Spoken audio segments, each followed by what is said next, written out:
All right. Well, you saw the title, and I'm not gonna beat around the bush. I'm not gonna waste your time or anything.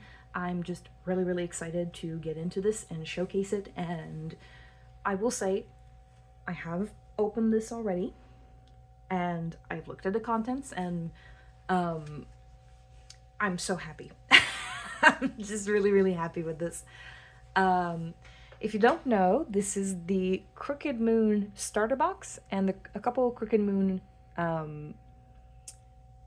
boss miniatures. Sorry, I lost my words there. But the Crooked Moon is a supplement for Dungeons and Dragons 5th edition, and I specifically requested to get the one that's compatible with the 2014 rules, not the 2024 rules, for a variety of reasons. Mainly because I'm not a fan of the 2024 rules, and I don't plan on updating my games to it, regardless. This is a massive supplement. It has so many things in it, and I'm not going to be going over the book in its entirety, so if you want additional context on this, there's better reviews out there and everything. This is not really a review, this is me nerding out. So if you want learned professional opinions, don't come here. I'm just an idiot talking on the internet about stuff I really, really like. So, alright, let's start with, this is a Kickstarter exclusive pin, because I bought this, I'm Canadian, so this thing came in really, really, really late, but that's okay. The wait was worth it, considering everything is so high quality here, and I'm about to showcase you, like, all of it. But I did have to wait 8 months. I think, if I remember correctly, about 8 months for this to arrive. So close to a year of wait. And it did cost me quite a bit, but I do believe that now this retails for much more. And basically, this is the pin that comes with buying from the Kickstarter. When I bought, the Kickstarter was closed. I don't know if you care about these details. I do, so I'm talking about it. So the Kickstarter was closed. When I bought stuff, you could basically just do pre-orders. And I saw ads and stuff from the Avantris crew who stream their games and stuff about it, and I was like, oh my god, this is my horror aesthetic. This is me in a box, in a D&D box. So I needed it. This pin is very lovely. It's very thick metal, seems very high quality. I'm not the biggest fan of pins, like I don't know what I'm gonna do with this, but it's a nice bonus. It's a lovely little inclusion. And then we have the box itself. Look at the artwork. Look at it. It's gorgeous. All of the art related to this property is absolutely wonderful. And over here, these brown boxes, these are 3 of the boss miniatures. And I'll be looking at them towards the end. So if you want to just see the boss miniatures, you can go towards the end. I don't know when that's going to be, because I have no schedule here. I'm just going. Alright, so let's get into this box. It is big. It is a big box. And it's fairly tight, so let's do our slow, dramatic reveal.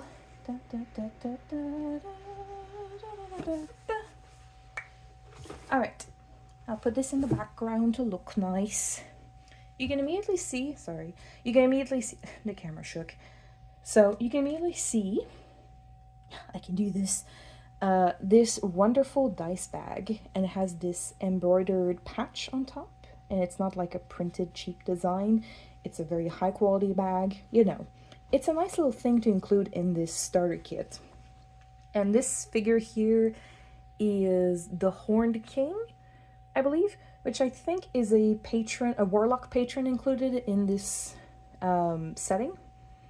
He is Goat Satan, I believe. The miniature is massive. Like, I didn't buy it, but like, I think it's the biggest miniature you can... No, the Wicker Man is taller, but I think the Horn King is the biggest. It has bat wings and all these like tangled horns and 3 eyes. It looks great. It's just a giant goat. It's very intimidating. I'll put this over here for now. Alright, and this is one of the elements that made me like buy the starter kit. I was so excited for this specifically. I couldn't tell you why. I just think it's really neat. This is a cloth map of the setting. And let me unfold this. Let me showcase this here. Alright, so you can see, I haven't read the book, because I got the PDF when I bought this. but I've been waiting to read it through because I wanted to go through the book itself. So this is Druskenwald, Vold, and I believe it's a city. And you can see it's shaped like a crooked moon. In the corner here, you have the Ghostlight Express, which is like a spirit train, and you have like scarecrows and the moon and the wolves, and the art on this specifically is gorgeous. It's like haunted storybook looking. You have all the different regions of, I think this is a city, if not, oh, I don't think it's a city actually. Like, these look like towns. I guess this is just a region. Huh, that's neat. Yeah, because there's mountains and stuff, and I don't think cities typically have mountains. It's very cute. Like, look at this moon chart that's also like a spider web with like a jack-o'-lantern. Oh, it's cute. And on the other side, because it's double-sided, which is really cool. I don't know why this is exciting. This is Wickermore Hollow, which seems to be the more wild area. And all around the edges, there's these boss monsters. I know that this is the Widow, who has, I think she's like mounted on top of a giant or something in her boss mini. I don't have it. This is like the Bishop, I think. He's a vampire thing, very religious a religious figure coded. And then you have like these roses trailing after him. You have the Graveyard Keeper with like a tombstone chained to him. You have the Harvest Horror, which is one of the miniatures here that I have. It's like a crow scarecrow machine thing. You've got the Grinnin' Sinner, which I have here as well, which is a crocodile warlock creature. And the top here, I think this is the Horned King. Yeah, that's definitely the Horned King. This one, I think, is the Blighted Horror. Is that the name? I think I got the right name. The Beast of Blight, sorry. The Beast of Blight, I think, which is the big mini here, I believe. And that's kind of interesting that they're face-to-face like this, because this implies that they're like opposing forces. I don't know the lore yet. But also, I know that all, I think except the Horned King, all of these around the edges, these bosses, are like player characters in one of the campaigns that the Evantris crew, the people who made this, played, which was a horror campaign or a Strahd campaign, one of those. And I don't know what happened to those characters, but like probably nothing good if they ended up as bosses in a horror setting like this. Regardless, super cool map. I'm so happy with the quality of it. It looks really, really nice, and it's so cool to be able to lay this on a table and have players put their miniatures where they're going or plan their routes and stuff. It's a nice prop, and I really like it. Next up, we got, these are the double-sided maps, and oh my gosh, I love them. I briefly opened it to make sure that like everything was there, and I am a bit disappointed because breaking the seal did kind of damage the, you can kind of see it there, you can kind of see that like the damage it does to like the cardboard makes it look less nice, but that's okay, we can live with it. Damaged cardboard doesn't mean the product is not usable. So inside we have these map tiles, and I wasn't sure at first, but when I pulled it out, it became very obvious that these are like pieces of a map. You can construct a larger map out of them. I'll show you. So if we pull out, I think the first two, yeah, the first two. Oop, sorry, I moved you again. So, for example, this seems to be like a blighted grove or like fungal cave, something like that. So this is the first one at the top, but the second one you can see is also like that. And that means that you can kind of, yeah, I think that's how they go. Like, is it? I think, maybe. Anyways, you're supposed to be able to like adjust them and move them and place them together to create like these larger scenes. Now, you're not going to believe what's on the back of this. I was so happy seeing this. This is the Riverboat Casino for the Grinning Sinner boss fight. Look at it. Look at these colors. Look at the pink. Look at the neon symbols. Look at the green fog with grasping hands. Look at the algae along the sides. Like, gorgeous. This is a gorgeous piece. Like, this works very well for what it is, like the blighted swampland type of thing. But look at this. I've never seen a battle map like this before. It's gorgeous. I was so excited when I read at the back of the maps here that like it included the riverboat casino, because that was like the thing I was excited for. I'm planning on running like a game centered around the Grinning Sinner sometime in the future, just because it's so cool. It's so cool. It's very New Orleans. And that's just a setting that I really enjoy playing around in, both in a historic fashion and just like for D&D aesthetics. Alright, let me place it back inside the box without breaking anything, please. Oh my gosh, just go back in. Thank you. Alright. Don't mind me struggling. It's all very tight. Although I will say I'm very impressed with this box because it doesn't rip when you pull things out and put it back in, which a lot of D&D products tend to do that because they're so tight that as soon as you try and pry things out, it just breaks. Speaking of, actually, do I do cards first? No, I'll do the dice first. I pulled this one out early because I was kind of struggling with the Ziplocs with my gloves. So, pulled it out early instead. And this is the Wickerman dice set. Oh, there it is. You can kind of see it. This is a tiny little Wickerman on the natural 20.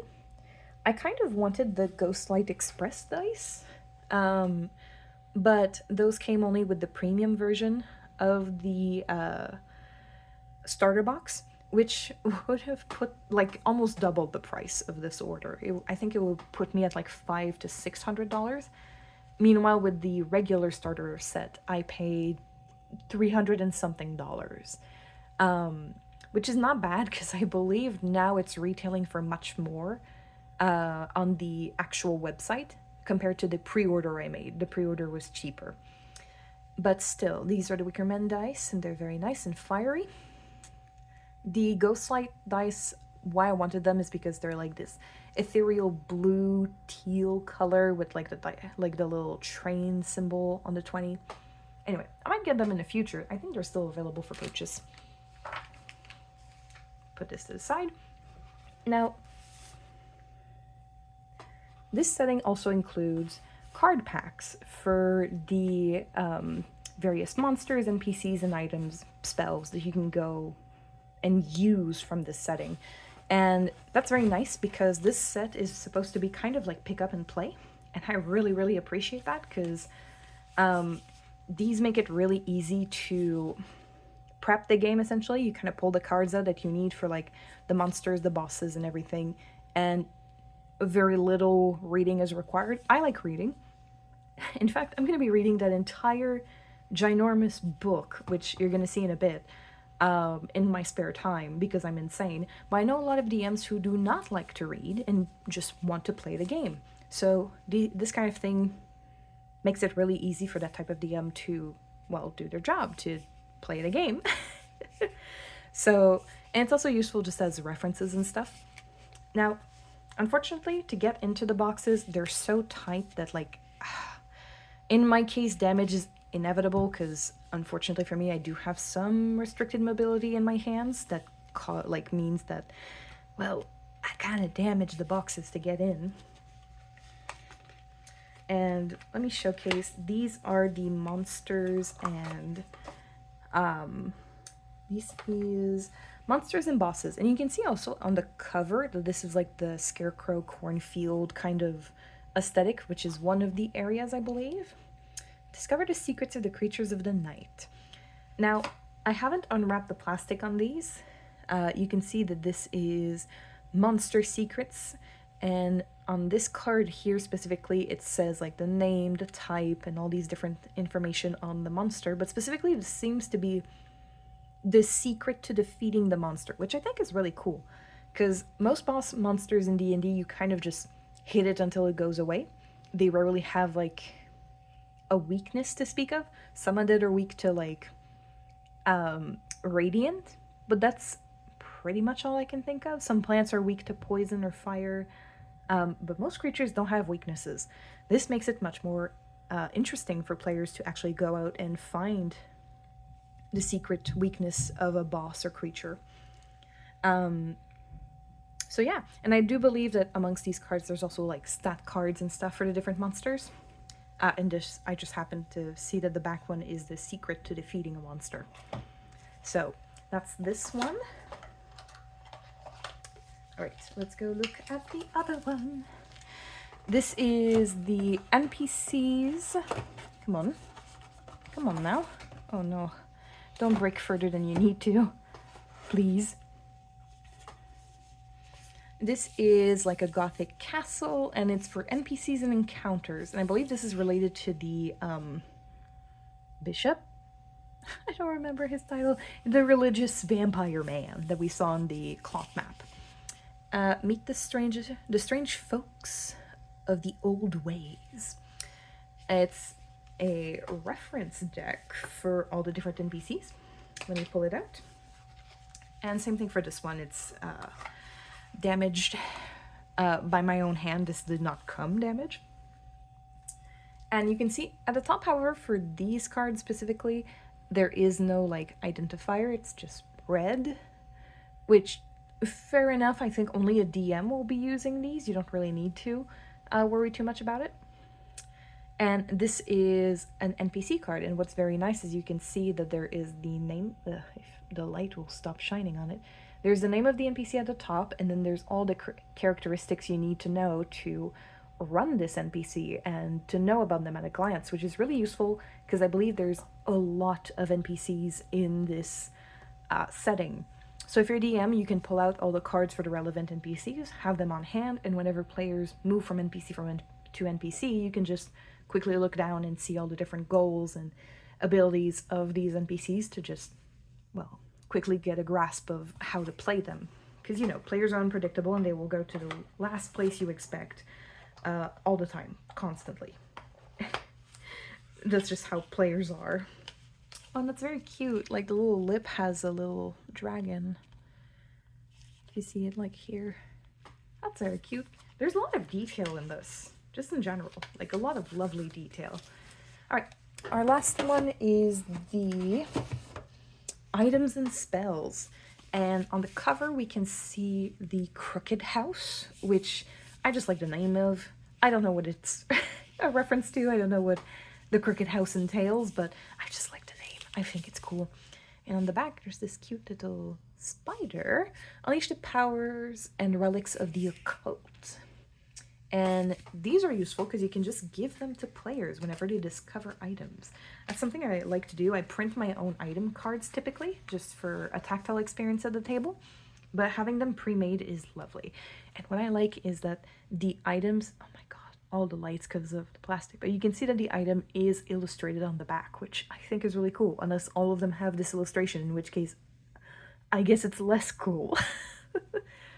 And then you have this description for an item. I think this one's a doozy because it's got a lot of text, but I think that's really cool. Like, all these items, you can just hand them over to players and have them read it themselves instead of describing it to them and then having them write it down or something, which I have had to do before at tables, and it's not great, both as a player and as a DM. Alright, so that's the cards. Actually, let me put the dice back here where they belong. I like this box setup. It's very nice and styled. Alright, let's remove this. Yeah, there's more. Hidden underneath, we have the wonderful, I'm going to have to move the box to showcase this, I think. Push this back. This is the DM screen. I own quite a few DM screens from official D&D sources. This one is really thick, so it's going to last a while, and I'm not afraid of it getting damaged necessarily. And the illustration on it is really gorgeous. You're going to hear me say that 1,000 times in this little video. But, like, look at this. Like, you have the ghost life, you have the Wicker Man, and, like, the castle and the graveyard, and then you go to the Ghostlight Express with all the screaming souls at the top. Then you have the Blighted Tree. I don't know if that's its name, I'm just calling it that. But like Crooked Moon and like the scarecrows and the little town, and it's just so pretty. It's just really, really gorgeous. And on top of that, it's an actually useful DM screen with actual information that can be used. Because that's the thing with a lot of DM screens, they don't contain much information that's really relevant. This one is jam-packed. It has a mini map, it has like villages, name generators, inspiration, skills, like all the things you might need for like running. It also has the map for Dreskenwald and Wickermore. It has all of it, and it's big too, which is nice for like sitting at the table and like kind of covering your space as a DM. I love this. This is a gorgeous, gorgeous DM screen, and I'm so happy with it. And now for the big boy. This is the book. And yeah, I know what you're thinking. This thing is massive. It really is. It's huge. It's bigger than, actually, I think I have it here. I'll be right back.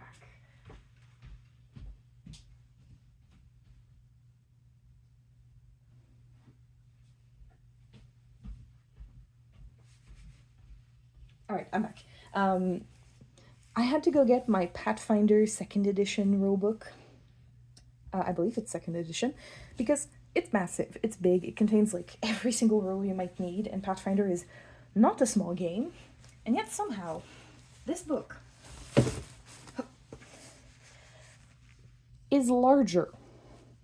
It's bigger than Pathfinder. It's now the largest TTRPG book I own.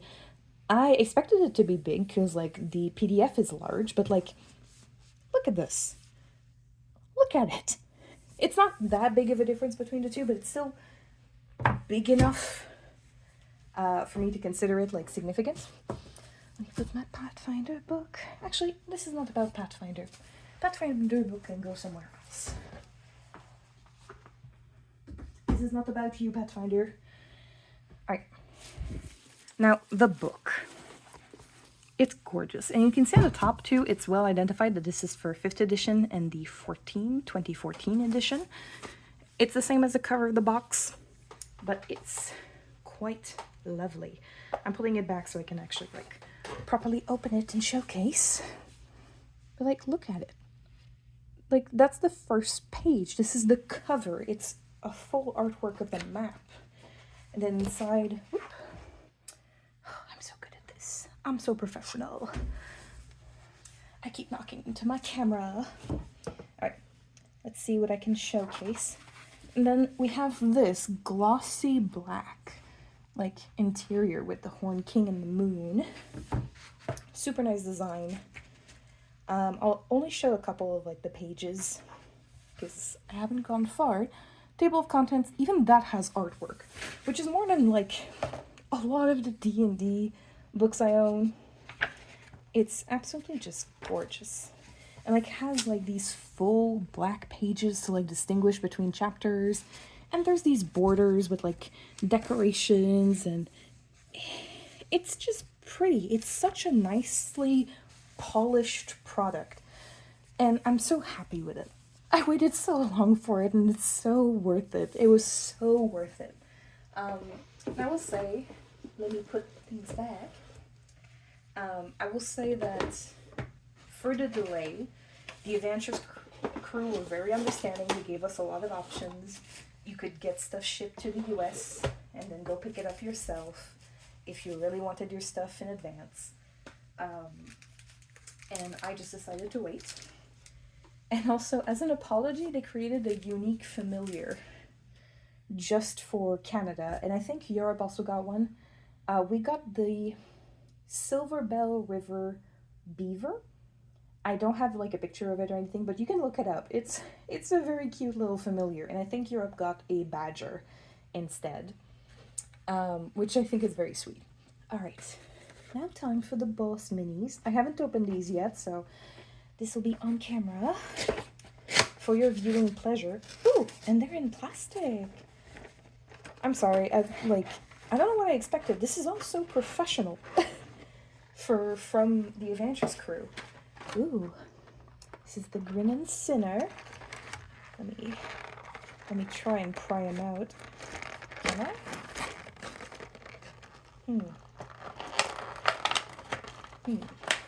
How do you function? Ah, I was upside down. I was trying to pull from the bottom, but it's just a cap on the top. I'm just an idiot. Oh, wow. Wow. Look at the detail on this boy. So this is the Grinning Sinner. He's like a swamp crocodile undead thing. It has like swamp water that he's riding on. I think he's riding on like a coffin, has his stick and his coat. Oh, this camera is not doing great for the details. He's wearing bones, he has his potion and drinks, and you can see the flesh tearing off his mouth there. Oh, gorgeous. Just absolutely gorgeous. Oh my gosh, the print quality on this is... I know you can't tell because my camera is being silly, but like the print quality on this is wonderful. Wonderful. Good lord. This has more detail than some of the WizKids minis I have. Which is nuts. And all of the boss minis come with... Let me put this more on screen. The boss minis each have minions. So in this case, I don't remember their name, but they are skeletons rowing in... Sorry. These are skeletons rowing inside of coffins in swamp water, and I think that's really cool. Again, the camera won't focus on it, so there's only so much detail I can showcase, I think, unless I can mess with the zoom. No, it doesn't want to. Sorry, gang. You're gonna have to look up pictures to get a better sense of that. All right, so that's the Grinning Sinner, which I'm gonna enclose back so it doesn't get damaged. There you go. Nice and easy. Alright, so Grinning Sinner. Where am I gonna put you? I'm gonna put you over here because I feel like it. And this is my video where I get to be as silly and unprofessional as I want. This is the Harvest Horror. I kind of find it funny how on the box he is short. He is small. I think the Grinning Sinner was also quite small.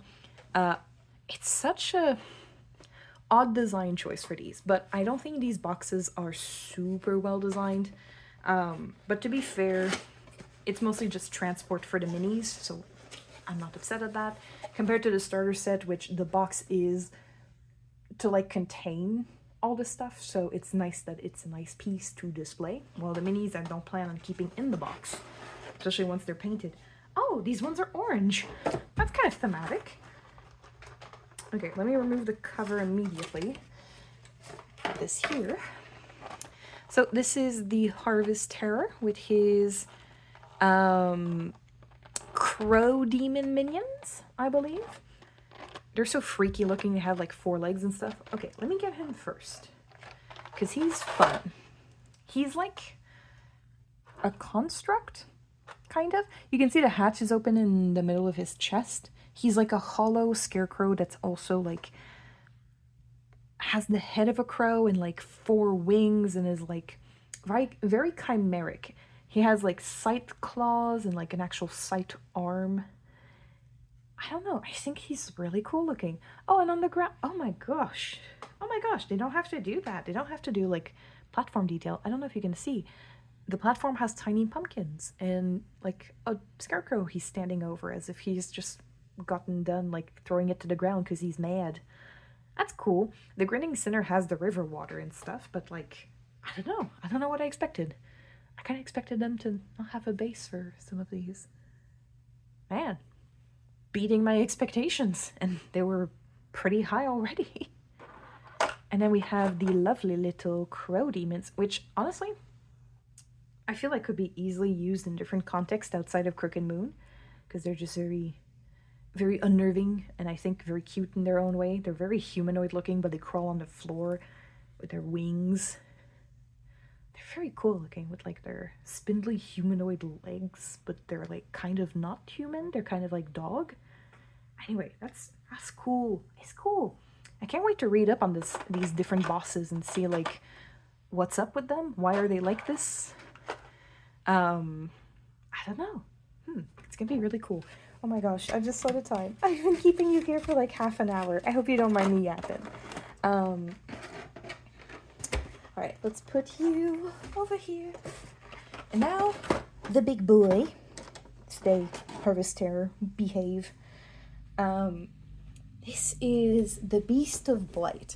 Now, there was quite a few large minis you could get. There was one that was kind of like a clown balloon thing. Hard to explain, you can look it up. But like, there was also the Wicker Man, which was very tall, and like the Horned King, which is very, very large. This is the largest mini I got. I might buy some of the other ones in the future. I just really couldn't pass this one up because it's so freaky looking. Come on. Oh, don't rip you two as well. Come on, the cards have an excuse. This one I have no excuse for damaging the box. Ooh, look at you. Look at this monstrosity. Alright, now that I know how to open these. And I think for this one, I'm going to do the invert. Is it sealed, or am I just dumb? I think I'm just dumb. Come on. I have it. I don't have it. I do have it. Alright, let's start with, that's what I was about to say. Let's start with the minions first. They're these little elk cultists. You can see that they have like little elk ears and antlers and like a goat horn, well, horn to like blow into. And they're like kind of satyrs, I believe. Kind of satyr-ish. Or what's the satyr version? Fawns. They're fawns because it's deer, not goats. But like, they're very cute. I don't have, they're probably the minions I was least interested in. I literally just got this for the big boy. For this creature. Oh my gosh, it's gnarly looking. I'm gonna be excitedly talking about this thing because, I mean, look at it. Look at this thing. So this is the Beast of Blight, and you can see its face. Oh, I thought it had more of a, I thought it had less of a skull face and more just eyes, but you can see it has like a human skull and like antlers. It's kind of like if a moose's head was a human body, and I really enjoy that. You can see its body is like made of mushrooms. You can see like little caps you would see on like trees growing here, but also like, what's it called? Oh my gosh, I'm blanking. But it's a moral? I think it's a moral. But you can see like that like hexagonal pattern, and it looks like there's also like bones like kind of meshed into it. So this thing is like part plant, part beast, and like it has its exposed like vertebrae, and I think that's just so cool. It's so cool. Look at it.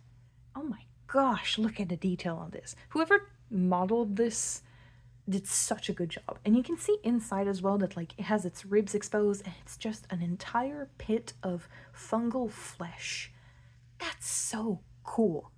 It's so cool. I know this is riveting commentary. It's just me gushing about like how lovely this thing is. This is gonna be so fun to paint. Oh my gosh, there's so many details on it. Oh, I'm so happy I got this one. I kind of hesitated a little bit. Ooh, don't drop it. It would be my kind of thing to do, to just drop it and have it shatter. But like the bottom, not as decor, like not as much decor as the previous two. Like it's just a stump and a couple rocks, but it's more than nothing. Which a lot of minis have like absolutely nothing on their base. This one has stuff. Oh, wow. It has like long hair, because I think this is, I think all three of these bosses are player characters from that campaign I mentioned. I think this was like a satyr druid or something. I think it's such a cool adaptation of that specific concept. Oh wow. Oh wow. With the long hair and everything. wonderful. I'm sorry, I'm just looking at it right now. And you can see, like, oh, the camera doesn't do it justice. Like, the flesh on it, because it does have flesh, because you can see, like, oh, that's cool. Like, the ribs, you can see how they continue through. But the flesh on top of it has fur detailing. Oh, wow. I'm so happy with this one. Like, the other two I was excited for as a concept, but, like, this one is a painting project. Oh, it's gonna be so fun. I can't wait to torture people with this one. Because it's so big. It's so big. This is like the final boss of like, oh, an entire campaign type of thing. Or a random encounter in a level 20 adventure, I guess. But oh my gosh. Yeah. I think that's all this stuff. It I have been yapping for 35 minutes. But whoa. Oh, I'm so happy. I'm just so excited for this. It's finally here. I finally have it. I can't wait to run a campaign in this. It's going to be so fun. Oh my gosh. And there's so many places, like just on that map, just looking at like the cloth map originally, like there's so many locations and places, and you can tell so many good stories out of this setting, out of this box itself. There's so much content here. It was $300. I've paid that sum of money for lesser things, honestly. Like, $300 for this entire set, really, really worth it. Absolutely worth it. I just hope that in the future, if I do order off of their site and everything, it's going to be like more reasonable shipping. Because I think the main delay issue was, one, the US Canada trade war thing going on, where it's really hard to get things over the border both ways. But also, this was the first time Evantris, the company, was shipping internationally, and Canada's bureaucracy is famously incredibly slow. So I'm not surprised it took this long for them to get stuff moving and get it shipped out and everything. So I'm very, very happy. I will also mention, random anecdote, this arrived a couple days after my mailbox got broken into, because there's an entire like scam thing going around where there's like a group of people breaking into people's mailboxes and stealing like fake credit, not fake, but like credit cards they open under a person's name illegally. Regardless, I'm really happy that this didn't come through the mail and instead through a private shipping company, because that would have been a mess. It's so messy right now to get mail because of the entire endeavor. So, random anecdote, fun fact, I guess. Oh my gosh. Oh my gosh. I can't believe it's here. I can't believe I'm having these things in front of me now. Oh wow. I don't think these are primed, unlike some minis you can get. Like, sorry, I'm jumping back into the minis because I'm just looking at them now. I don't think they're primed, so I might have to prime them before painting, which is not unusual because you can buy a lot of like pre-primed minis so that the paint sticks to them immediately, while these seem to be just printed plastic. I think they're printed. They look printed. But yeah, regardless. Super cool setting, super cool box, super cool company. I cannot wait to run a game in this setting. Thanks for listening to me yap. I've held you here long enough hostage. Thanks for watching. And I'm sure I'll be uploading other stuff to gush about in the future, but this was one I absolutely could not wait to film and put up onto the internet, because oh my gosh, people need to know. This thing is awesome. This thing is so, oh my gosh, it's so awesome. Anyway, go check them out. They're great. Have a wonderful day, and who knows, maybe if I do custom material for this, I'll put a video up of that. I'm not sure yet. All right. I won't keep you here. I've said that several times now. All right. Enjoy yourselves. Have fun. Have a good day. For real, now.